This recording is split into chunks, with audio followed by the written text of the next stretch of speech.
Setelah tentara Islam selesai menguburkan jenazah orang-orang musyrikin Quraisy dan mengikat para tawanan, mereka mengumpulkan harta rampasan peninggalan tentara musyrikin tersebut. Meskipun harta bukanlah suatu hal yang dianggap penting dalam perang Badar, apalagi jumlahnya yang tidak seberapa, namun hal tersebut tidak bisa diabaikan begitu saja karena ada beberapa hal yang sangat penting. Karena bagaimanapun keadaannya, banyak ataupun sedikit, itu harus diselesaikan. Terutama di antara harta-harta rampasan itu bermacam-macam. Ada yang berupa berbagai senjata yang sudah dibuang dan ada yang belum dibuang. Serta harta yang ditemukan bersama orang-orang yang terbunuh dan ada pula yang terdapat bersama tawanan perang. Dalam hal ini, Nabi SAW kemudian memerintahkan beberapa pasukan muslim untuk mengumpulkan dan mengelompokkan harta rampasan tersebut. Perintah Nabi SAW itu segera mereka laksanakan dengan penuh ketaatan dan keikhlasan. Bahkan sebagian sahabat sudah mengumpulkannya sebelum ada perintah dari Nabi. Harta rampasan yang dikumpulkan berupa 10 ekor kuda, 150 ekor unta, berbagai macam senjata perang seperti pedang dan anak panah, serta berbagai macam pakaian, bahan makanan, dan lain-lain. Sehubungan dengan harta rampasan perang Badar, Nabi Muhammad SAW waktu itu belum mendapat petunjuk dari Allah mengenai cara pembagiannya. Oleh karena itu, ketika tentara Islam hendak meninggalkan Badar, timbul sedikit perselisihan mengenai pembagiannya. Beberapa tentara muslim berpendapat bahwa harta rampasan harus dibagikan hanya kepada mereka yang telah membunuh musuh, yang lain tidak. Pengawal Nabi SAW berpendapat bahwa harta rampasan itu harus dibagikan kepada orang-orang yang menjaga Nabi SAW dari serangan musuh, yang lain tidak. Ada pula yang berpendapat bahwa harta rampasan itu harus dibagikan kepada orang yang mengumpulkan dan menjaga harta rampasan tersebut, yang lain tidak. Ketiga pendapat tersebut dikemukakan masing-masing pihak dengan beberapa alasan yang sama kuatnya. Oleh karena itu, Nabi SAW memerintahkan agar seluruh harta rampasan dikumpulkan kembali dan diserahkan kepada beliau. Adapun bagaimana membaginya menurut keputusan Nabi SAW atau menunggu hukum Allah. Segera Allah menurunkan wahyu kepada Nabi SAW. Mereka menanyakan kepadamu tentang pembagian harta rampasan perang. Katakanlah, harta rampasan perang itu kepunyaan Allah dan Rasul-Nya. Sebab itu bertakwalah kepada Allah dan perbaikilah perhubungan di antara sesamamu, dan taatlah kepada Allah dan Rasul-Nya jika kamu adalah orang-orang yang beriman. Setelah ayat ini diturunkan, seluruh harta rampasan diserahkan kepada Nabi SAW dan perselisihan dapat terselesaikan. Masing-masing menunggu keputusan dari Allah dan Rasul-Nya. Menurut riwayat lain, perselisihan itu adalah sebagai berikut. Orang-orang yang mengumpulkan rampasan itu berkata, "Kami mengumpulkannya dan kamilah yang pantas mendapatkannya." Dengan perkataan demikian, maka timbullah pendapat yang lain, yaitu pendapat orang-orang yang memecahkan barisan musuh sehingga menyebabkan musuh lari dan mundur. Mereka berkata, "Kami lebih berhak mendapatkan harta rampasan itu, karena jika bukan karena kami, tentu kalian tidak akan mendapatkan harta tersebut." Selanjutnya muncul pendapat lain, yaitu dari orang-orang yang menjaga Rasulullah SAW pada saat pertempuran sedang mencapai puncaknya. Mereka berkata, "Kami lebih berhak mendapatkan harta rampasan karena kamilah yang berperang, membunuh dan menghancurkan musuh. Jika kami mengambil harta itu, tidak ada yang akan menghentikan kami. Namun kami tidak mau melakukannya karena kami khawatir dikalahkan oleh musuh dari belakang." Itulah tiga macam pendapat dari tiga kelompok yang masing-masing merasa mempunyai hak lebih untuk memperoleh harta rampasan pada masa Perang Badar. Suatu hari, sebelum Nabi SAW dan kaum muslimin kembali ke Madinah, beliau memerintahkan kedua sahabatnya Abdullah bin Rawaha, dan Zaid bin Harithah untuk berangkat terlebih dahulu ke Madinah untuk menyampaikan kabar gembira dan kabar kemenangan yang telah diperoleh kaum muslimin kepada seluruh penduduk di sana, baik yang sudah memeluk Islam maupun yang belum. Abdullah bin Rawaha diperintahkan untuk memberitakan kepada penduduk Madinah yang berada di atas, dan Zaid bin Harithah untuk memberitakan kepada penduduk Madinah yang berada di bawah. Kedua sahabatnya kemudian berangkat ke Madinah. Sesampainya di sana, mereka menyiarkan kabar baik tersebut kepada seluruh warga di sana dengan tujuan untuk membahagiakan mereka.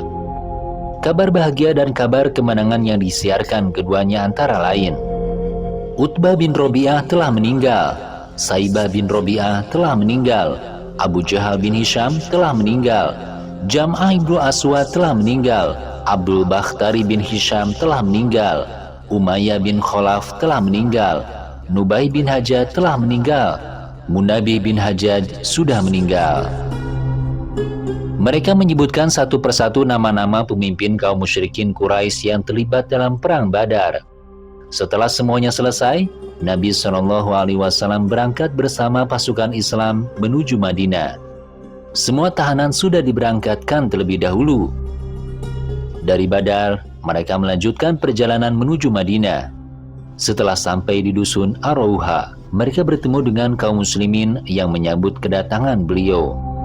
Para penjemput itu mengungkapkan kegembiraannya atas kemenangan pasukan Islam atas pasukan musyrikin Quraisy, juga karena mengingat bahwa Allah telah memberikan kemenangan kepada umat Islam. Setelah perjalanan sampai di dusun Sofa, seorang tawanan bernama Nadhr bin Harith dibunuh oleh Ali bin Abi Thalib berdasarkan keputusan Nabi Muhammad SAW.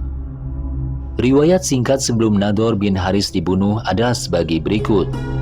Saat itu, Nadhr bin Harith bertanya kepada Mus'ab bin Umair, "Wahai Mus'ab, cobalah bertanya pada Muhammad, karena engkau adalah orang yang dekat dengannya, dan kamu juga kerabat dekatku, agar saya tidak dibunuh.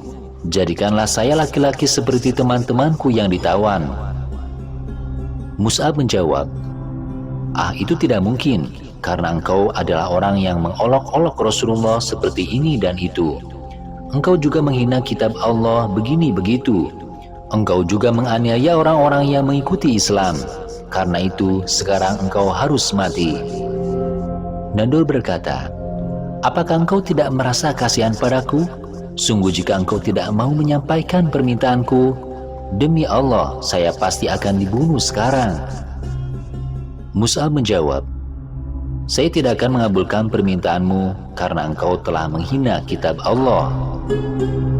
Nadhr berkata, "Tolong wahai Mus'ab, beritahukan kepada Muhammad, saya berjanji kepada engkau bahwa selama saya masih hidup, jika engkau sewaktu-waktu ditawan oleh orang Quraisy, saya akan melarang mereka membunuhmu." Mus'ab berkata, "Demi Allah, sungguh saya tidak melihatmu sebagai orang yang benar dan saya bukan orang sepertimu. Islam telah memutuskan perjanjiannya denganmu. Sekarang engkau harus dibunuh." Nadhr adalah orang yang mampu, dan yang menangkapnya pada perang Badar adalah Mikdad. Mikdad berharap Nadhr mau membayar tebusan hartanya dalam jumlah besar. Oleh karena itu, Mikdad berteriak, "Nadhr adalah tawananku." Teriakan Mikdad memberi isyarat agar Nadhr tidak boleh dibunuh. Segera, Nabi SAW bersabda kepada Ali radhiyallahu anhu, "Pukul lehernya." "Ya Allah, berilah kekayaan kepada Mikdad dari karuniamu." Segera Ali radhiyallahu anhu menebas pedangnya dan Nadhr bin Harith meninggal. Setelah pasukan muslim sampai di dusun Irkud Dubyah, Nabi SAW memerintahkan agar Uqbah bin Abi Mu'idz juga dibunuh, karena dia adalah salah satu pemimpin Quraisy yang juga pernah menganiaya Nabi SAW ketika di Mekah. Yang membunuhnya adalah Ali bin Abi Thalib juga. Dalam riwayat lain disebutkan bahwa orang yang membunuh Uqbah adalah Asmin bin Thabit al-Ansari.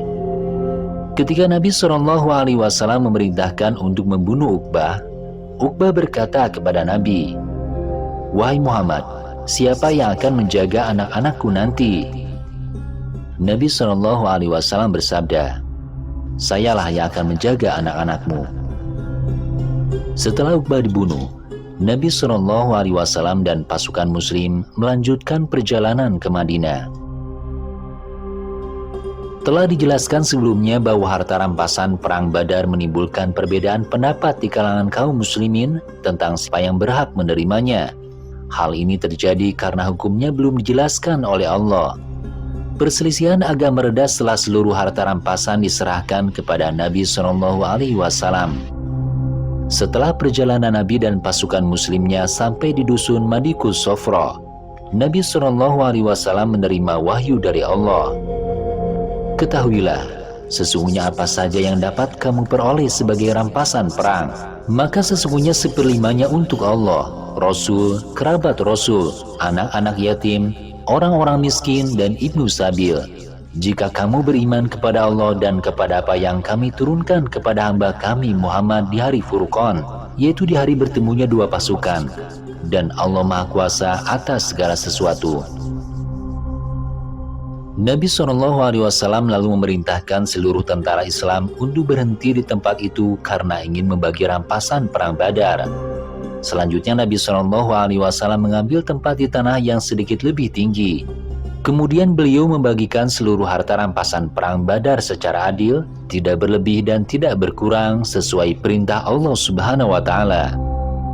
Menurut beberapa ahli tarikh, sebelum Nabi SAW membagikan seluruh harta rampasan perang Badar, mula-mula ia membagi semuanya menjadi 5 bagian.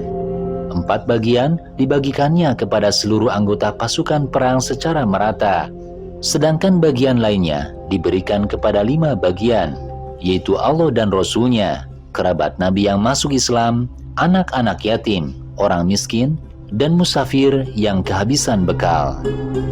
Dengan demikian, seluruh anggota pasukan pada perang Badar, termasuk 14 orang yang gugur dalam perang Badar, serta beberapa umat Islam yang tidak ikut karena ditugaskan oleh Nabi SAW untuk mengerjakan suatu urusan, semuanya mendapat bagian. Bagian 14 orang yang gugur itu diberikan kepada ahli warisnya masing-masing. Begitulah cara Nabi SAW membagikan harta rampasan yang diperoleh dalam perang Badar berdasarkan wahyu dari Allah Subhanahu wa Ta'ala. Dengan pembagian tersebut, seluruh anggota pasukan Islam merasa puas karena 80% harta rampasan dibagikan kepada mereka.